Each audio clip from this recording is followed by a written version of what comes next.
The last time I felt the hype for an M. Night Shyamalan movie was 2004's The Village. What's going on YouTube? My name is Jay Lee and I like a lot of stuff. Today I'm talking about the latest M. Night Shyamalan film, Knock at the Cabin. So yeah, it's been a minute since I had a satisfying cinematic experience courtesy of the famed Sixth Sense director. The screenplay for Knock at the Cabin was adapted from an acclaimed book titled Cabin at the End of the World. Now, I'm not much of a reader, but after glancing at some of the book's endlessly positive reviews, it was hard not to get at least a little bit excited. Now that I've seen the movie, I have to say Shyamalan is as divisive as ever. With 10 movies in the last 20 years, only 3 of those movies are considered fresh on Rotten Tomatoes. Not a great track record, so I was cautious with my optimism going into this one. And as usual, I stayed away from trailers before going into this one, and I really do think I was better off for it. But since I don't expect people to go in as blindly as I did, I will be talking about details like the synopsis and anything featured in the trailers. So minor spoiler warning for you there. It had an interesting premise, so that alone reels you in and almost forces you to stick it out to see the outcome. Yet, for much of this movie, I found myself kind of bored. It does an okay job laying out scenarios and setting up moments that intrigue and provoke thought, but as unsettling and uncomfortable as the movie attempts to be, I never really felt any dread. There's definitely tension and unease, but the way the rules were laid out, which was explained in the second trailer. Your family must choose to willingly sacrifice one of the 3 of you to prevent the apocalypse.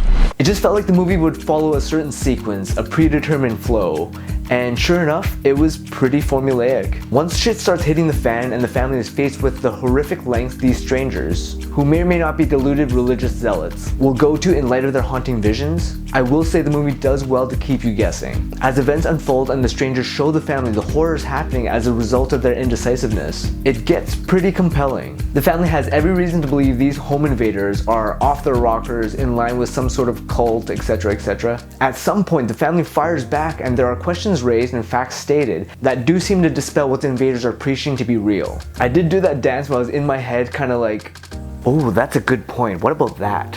While my believer side kept screaming out, how could they possibly orchestrate something like this? It's real!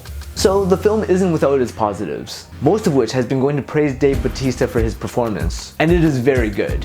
He plays a mild-mannered, oddly approachable, gentle giant type. His imposing physical appearance melts away each time he opens his mouth, like when he's talking to the young girl or expressing his dismay for the acts he and his 3 associates have to put into motion. His performance is very subtle and layered. You instantly believe his words and that he's speaking truthfully. Now, whether or not that truth is factual is part of what makes this film at least watchable.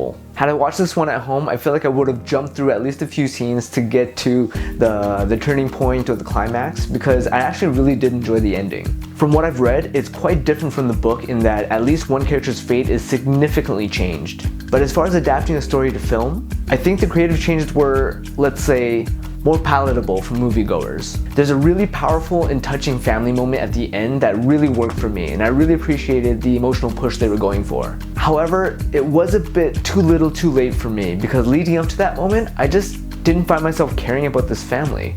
There's a few flashback moments to flesh out the couple's backstory, and even how they came to adopt their daughter Wen. But it just wasn't enough to make me give a crap.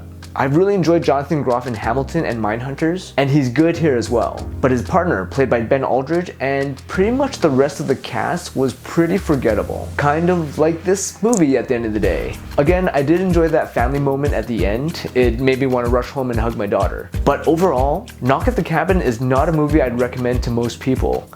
It gets a 5 out of 10 from me. I thought I gave up on Shyamalan after The Happening. What? No! But I guess the allure of a respected novel adaptation sucked me in. Lesson learned. Anyways, I wanted to break up all the Last of Us content I've been posting, and unfortunately this movie made me want to talk about that show even more. Hope you come back soon to catch my thoughts on all the stuff I haven't talked about yet.